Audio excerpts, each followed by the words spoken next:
Senate Bill 1952. Imagine this. A school district helps a child get speech therapy, nursing support, or counseling through special education, then tries to get Medicaid to help cover the cost. Instead of dealing with a split system, the district now has to follow one main set of instructions from one state agency. What the bill says it does?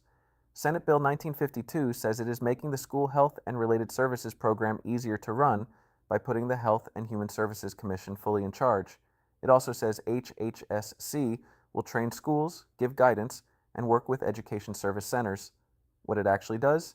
This bill shifts control over the SHARS program to HHSC. This means HHSC can shape how schools get reimbursed, while local districts have less room to work through a shared system with education officials. It does not create new services or new money, but it does give one agency more control over how the rules are carried out. Who benefits?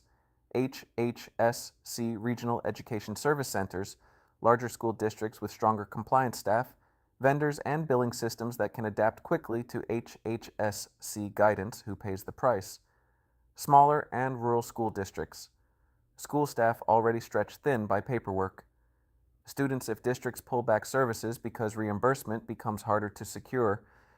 Local communities if districts have to absorb more special education costs. Why it matters.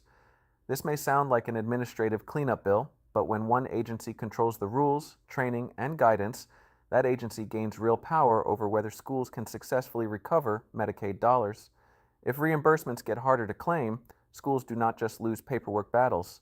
They lose money that helps support services for kids. When that happens, the pressure falls back on local budgets, local staff, and local families. Bottom line, Senate Bill 1952 puts one state agency in charge of school Medicaid reimbursements, and that could make the system clearer, but it also gives the state more control while leaving schools to carry the risk if the rules get harder to follow.